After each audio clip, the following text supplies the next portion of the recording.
Well, hello there, everyone. David Willett here, host of Cyber Voices, the official podcast of the Australian Information Security Association. But you might know us as ASA. Over the next few weeks, I will be bringing you a series of exclusive interviews recorded live at ASA South Australia's event, AdelaideSEC.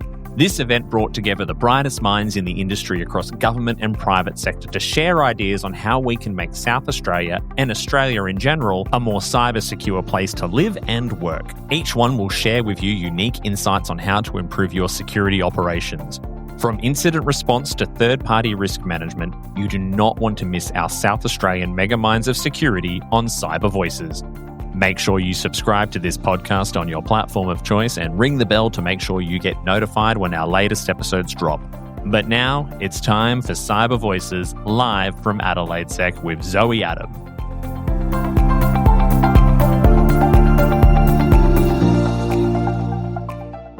I'm very lucky to be joined here at AdelaideSEC by Zoe Adam, a seasoned cybersecurity professional who leads Security Operations Centre analysts across Adelaide and Canberra as part of CyberCX. As the final escalation point for technical incidents, Zoe brings deep expertise in security operations, SIEM platforms like Splunk and Sentinel, EDR tools including Defender and CrowdStrike, and vulnerability management with Tenable as well. Beyond her technical leadership, Zoe is passionate about mentoring and building strong client relationships, delivering strategic insights through reporting and analysis. With a background in cybersecurity since 2021 and a Bachelor of Computer Science, she's worked across AWS, Azure, Salesforce, you name it, she's done it. And also a fierce advocate for gender diversity in cyber as well, leading initiatives through AWSN and CyberCX to support and inspire the next generation of professionals. And fresh off her talk, now, this is one of the best parts I have about coming to ASA Days and getting to interview our speakers is I literally just watched her talk and now she's sitting in here in the room with me to talk about what, I love this title, by the way, Kill the Runbook. Kill it. Hi, Zoe. How are you? Hi. Yeah, good. Still setting in that I've just finished. You had a huge crowd. It was great. I definitely wasn't expecting as many people to turn up. I think security operations sometimes is overlooked. It was nice to see that a lot of people were interested to hear what I had to say. So. And they were too. I snuck in. I probably caught the last maybe 15, 20 minutes of your talk. And I wanted to just get a little bit of a view of the crowd and hear you speak and get a bit of your messaging before we did the interview. And yeah, one of the things you can always take as a bit of a compliment is when people are trying to take photos of your slides. And people were doing that for you. I even took some myself. Oh, great. Which is really, really cool. So, well, congratulations. It was really successful. Oh, thank you. It was my first one. So I didn't know what to expect. And I now will just be chasing this feeling for the rest of my career. Yeah. And you do feel a lot lighter after coming off that stage for the first time, don't you? Yes. Just months of preparation and now it's over in 40 minutes and now I don't know what to do with my spare time. You come to talk to me, which is exciting, which is really exciting. And I reckon you drew in a crowd because this is such a cool talk title, which I think is really important right now. So the full title is Kill the Runbook, Building Analysts Who Can Think on Their Feet. Now, what inspired that? When I was just thinking about submitting this paper, I had come off the back of a pretty big incident that thankfully was a red teamer. So it wasn't a legitimate activity, but we weren't told about it. And so I watched my analyst. He's only been an analyst for 6 months straight out of uni with another analyst, a mid-level analyst who came from GRC. So different practice and he's still learning and growing. I've only been in this team lead role for, maybe 10 months now. And watching how they've grown from November when I met them to now and watching them handle that incident when it was great. It was, and that's what kind of inspired that adaptability, the way that they were able to just think outside the box a little bit.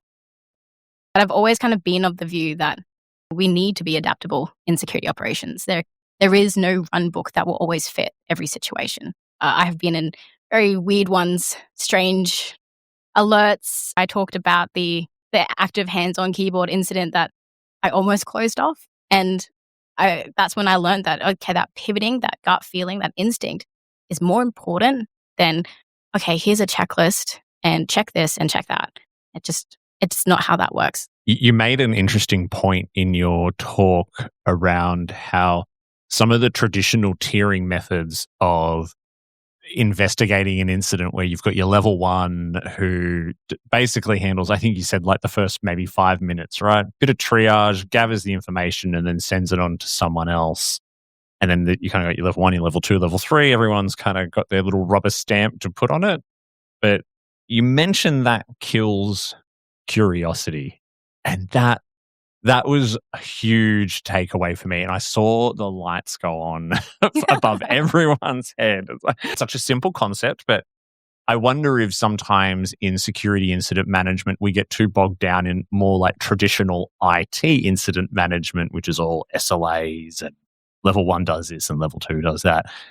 How have you implemented this way of thinking within your teams? I think the first things first is that every ticket that someone picks up, they will see it to completion.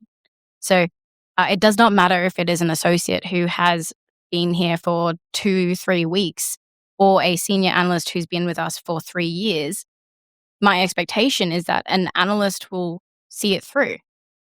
And you will go through those roadblocks, and it's about creating that atmosphere within the team where people are so willing to jump in and help those other analysts, but not take over from them, because ultimately it's such an interesting space. There's different things to learn all the time. If we take away that learning, then those people aren't going to grow.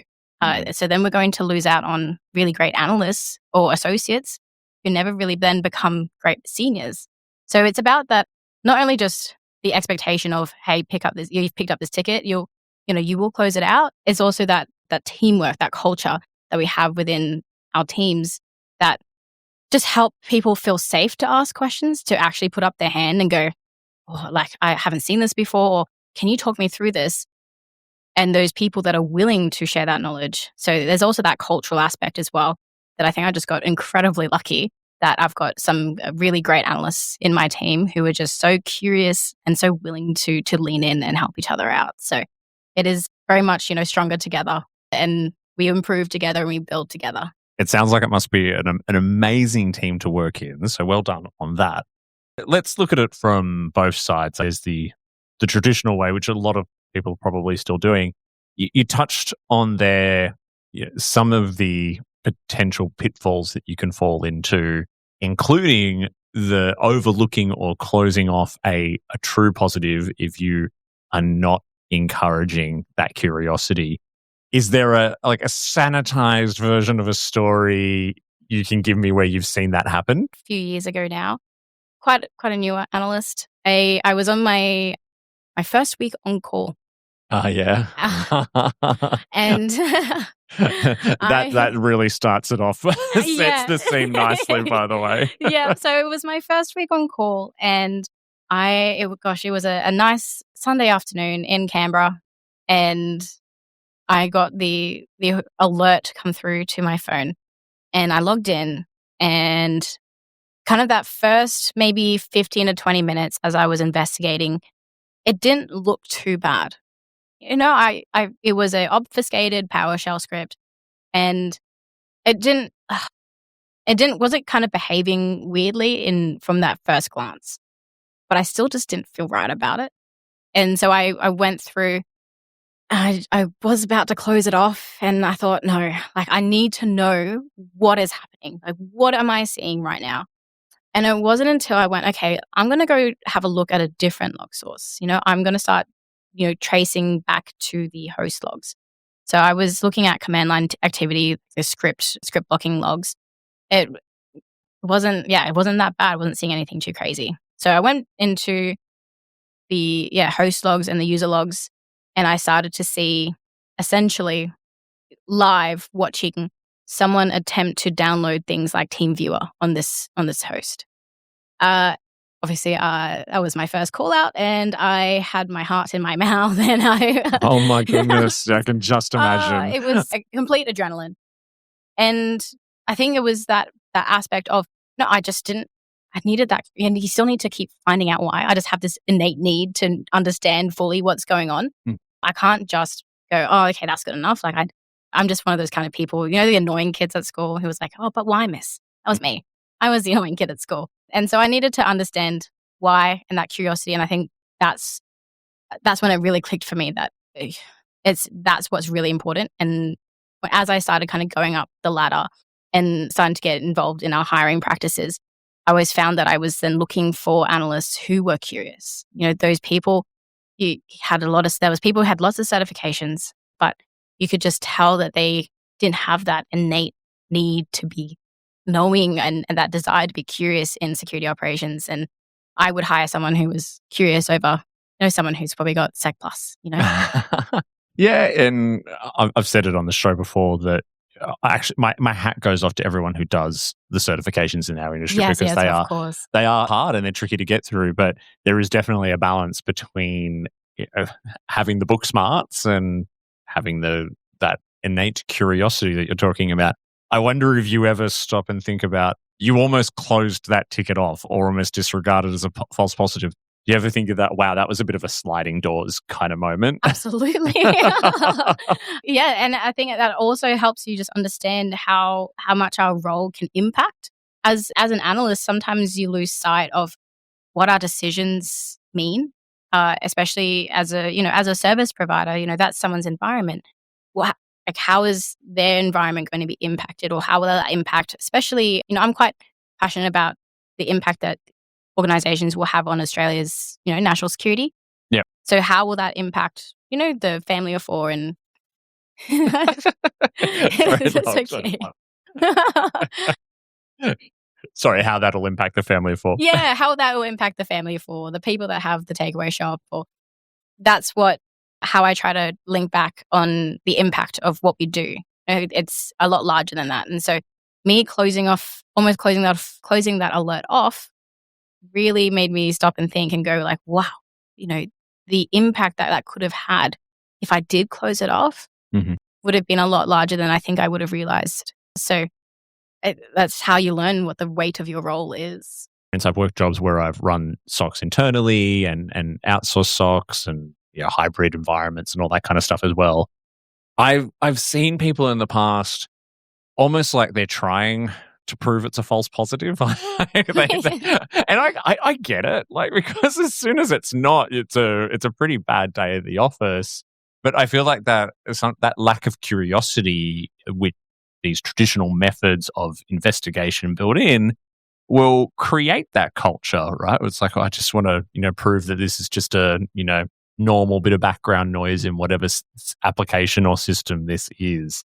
And therefore, who knows, that always freaks me out because it feels like that takes away from asking the right questions like you did, where that curiosity took over and you're like, no, something doesn't smell right. But I'm interested to get your thoughts on this though, because sure, you go actively recruiting for people who you can tell have that curiosity, but sometimes surely you've got to draw that curiosity out of people. So after you sort of started transforming your team to think this way and you went down this method of, all right, you own your ticket end to end, what did you do to help draw that curiosity out of people who maybe didn't have it quite so naturally? So I guess one of the first things is that we did a lot of like CTFs together. So you remember very specifically we did like the Hack the Box one. And I guess like having those, like being able to build with your team, getting them to see different things. Like I think when people are just seeing administrative activity every single day, well, then of course you're not going to have that curiosity. You're just going to get bored. So exposing them to different formats, different ideas, different ways of doing things, like that always will continuously help them go, oh, there's more out there. Well, like, okay, well, I want to figure it out. I think also you have to lead by example. Like if I just sort of stepped back and didn't get my hands in when I needed to, how could I expect them to do the same? How could I expect them to dig in? Of course. So I think there's also that element too. Like I would hop into an incident with them.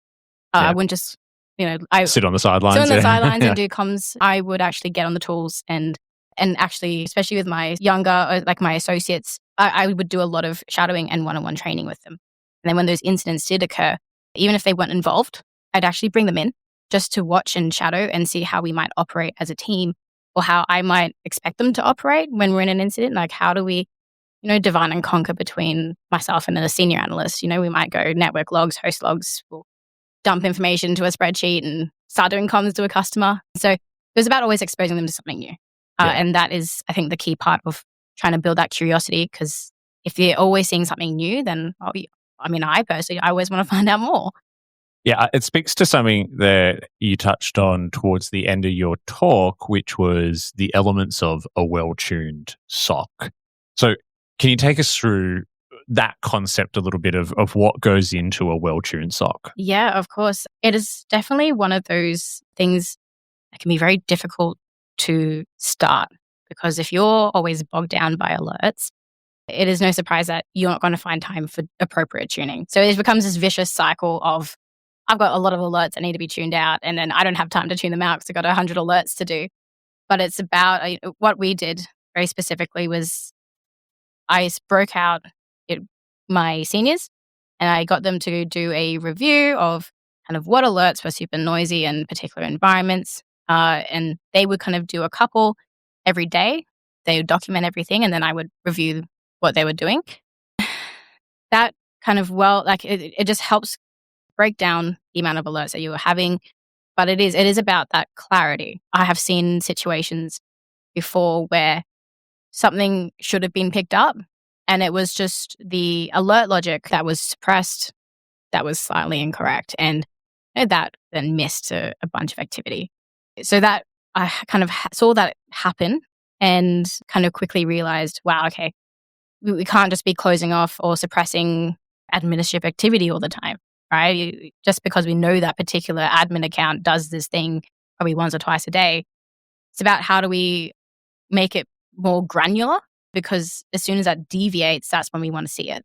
So it was like that well-tuned SOC aspect. I do see, I've been through it, alert fatigue. It can get quite tough. In my team, we do quarterly reviews of all of our suppression logic, and we make sure that maybe they've decommissioned a piece of infrastructure. So, okay, we don't actually need that anymore. We're all good. So accounting for those environmental changes, because things are changing all the time and evolving, putting new stuff in, taking stuff out. So accounting for those environmental changes, but also reviewing what we've assumed, because sometimes our assumptions aren't always correct. Have you... Sorry, I keep asking for examples. It's like a job interview. Because I'm taking some of this away to my own team, by the way. But have you... What's an assumption you've made that you've had to revisit? A very simple one is if you have multiple, let's say, EDR tools within your environment. So I've seen environments that have maybe CrowdStrike and Carbon Black, or CrowdStrike and Defender, and they have lots of multiple tools, assuming that one of them will pick it up. And so there was a situation where a certain alert was suppressed in a particular EDR tool, because there was that assumption that the other EDR tool would be picking whatever it needed to pick up. That failed. And then all of a sudden we had the other tool would have picked it up, but because we had suppressed it. So it is that assumption of all your tools will work as you expect them to, because a lot of them times they don't. So that's a really easy example. We don't just tune out, just because you've got multiple tools that may do or overlap similar behaviors or cache similar things. Don't just count one and hope one will only pick it up. Yeah, and it's such a great retrospective process to build into a team of security analysts, not just because you maybe suppressed an alert, but also environments change over time and configurations change over time and tactics. So much, nothing is static in this world, and the conditions that led to that being a false positive last time could change. Exactly, absolutely. And I think that's the biggest thing, what happens when they decommission an entire network, or they've put in an entire network and they haven't put the right security controls in place yet. So there is these different assumptions that are always changing that we need to always readjust and really have that proper retrospective with a team. Because I think just doing it on my own is going to be far too much work. And I feel like, for us and for my team, we have that collective vigilance. We're all a part of it. There's not one person who is better or knows more, and so they should be doing it. It's all about how can we all improve? How can we all reflect properly together and have that collective vigilance to ensure that we all win and we're all good together. Yeah, that's amazing. Something I'm interested to get your thoughts on, and this has been in my mind since I started doing some research on your talk. Runbooks, playbooks. I'm curious your thoughts on the balance with what you're suggesting versus the need to sort of have documented best practice steps, because we've been taught for years now that you've got to have your playbooks and you've got to test your playbooks. And a lot of us who go through certification and audit, as I'm sure you and your team do at CyberCX, we have to produce those and show them that we've done that. So what are your thoughts on the balance? What roles do playbooks and runbooks play in the world of curiosity and end-to-end security incident management? I think it is a great starting point. There's definitely a spot for it. I've seen a lot of playbooks that are very granular, and I think it's about stepping away from that granularity, because ultimately when you are in the middle of an incident, half the time they just don't fit anymore. And it gets thrown out the window and there are people that are running around. There's chaos. I guess a good example would be for people who are just learning the environment. So, okay, well, I've seen this. Well, this playbook says that I should probably have a look at this. And then I go to this and then I do this. I would rather something that goes, that kind of, I guess, branches, like have it less granular and go, maybe have a look at this or potentially have a look at this and this is why you might look at it. Or if you are stuck with pivoting, it is a good fallback to go, okay, well, the playbook says this. I might try that now and then kind of go out from there. I think you kind of hit the nail on the head right at the beginning there, whereas it's a foundation, right? Like you definitely need a balance. You can't just, throw a whole bunch of people into a sock and go, right, exactly. off you go, right? That would be chaos. There do need to be some sort of predefined rules as to how you approach different types of security incidents. But you're right. When there is a real incident, like it can be chaos, especially in those initial steps. And if you've trained on the playbooks, I wonder if that's how you manage to get yourself out of that chaos and that panic, because it's already ingrained in you what you should be doing. I always joke that who's actually pulling out the Visio diagram and going, all right, okay, have I quarantined that endpoint? Yes, I have. Okay. Yeah. Meanwhile. Yeah, exactly. And I think also there's, it could also be said about things like incident response plans. Sometimes they are so large that when I'm in the middle of an incident, having to scroll through 70 pages to try and find the right thing that I need to follow, it's chaos.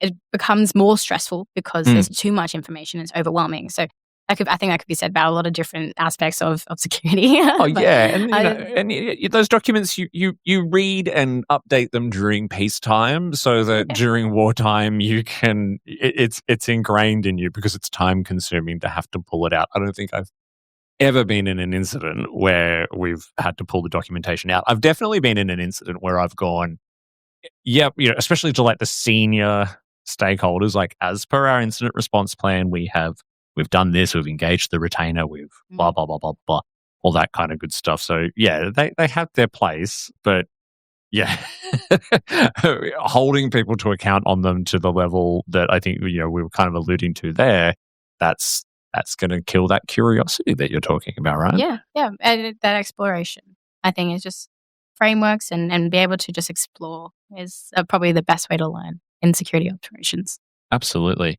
Now, to sort of round things off a little bit, for anyone who's listening today, who's wondering, where can I start? How can I start transforming the mindset of my SOC or, my incident responders or just their security operations in general? What are some practical things they can just go and start doing with their teams tomorrow to move more towards this, the curious SOC, I guess? Yeah. I mean, like I said before, I think it was really great just getting the team together and doing a CTF. That was something very simple. They didn't have to pay for it, and it was something that everyone could, it was accessible, easily accessible, because we don't want any barriers to someone not being able to participate in our team activities. So it was a really great way to build that togetherness and that curiosity, yeah, this is something new. Do you want to go, try and do this box, or do you want to try and do, try and get this flag, or is something that you've done before? Yes, no. It was a really simple way to do that. Other than that, I think that having those, so I do a weekly squad meeting, and in those weekly squad meetings, we do simple things like win, successes, gratitudes. We start off the meeting going, let's celebrate each other. What have we done? What have we seen? And, it's always great to just think it's about that togetherness that will help build that curiosity. I do weekly one-on-ones with each analyst, and we will talk about maybe something interesting that they've seen. I kind of ask them to, I don't have very formal one-on-ones in this, but it's, I always try to get them to tell me about, okay, what was something interesting you saw last week? How did you feel when I saw this thing? How did you feel about it? What did you learn?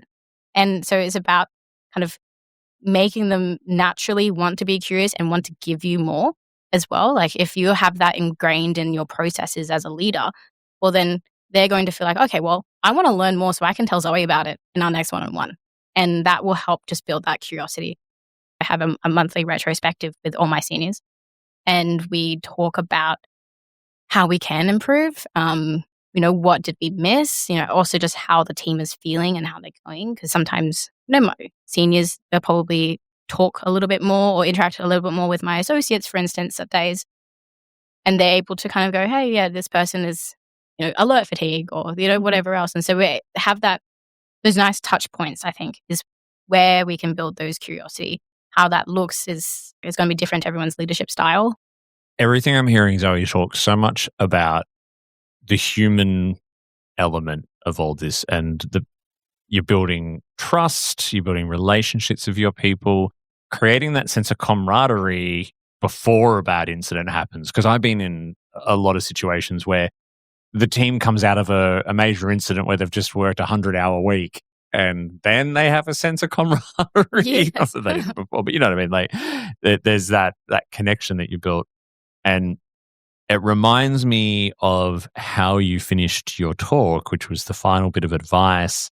And I'll paraphrase it, but I may need to get you to just remind me exactly how it was worded.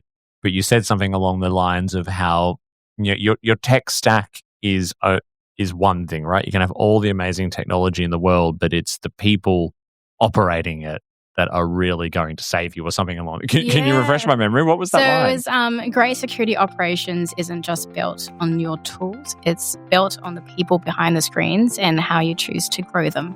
Amazing. There you go. Said much better than what I just said. Well, there you have it, listeners. So this is some really exciting, fresh, young leadership in action in security operations. Zoe is challenging the status quo in how we approach security incident management. And I think her team is very, very lucky to have her. So congratulations on the talk again. I'm going to let you go and enjoy the rest of AdelaideSEC. And thank you so much for sharing your voice with us today. Thank you so much for having me. I've really enjoyed this.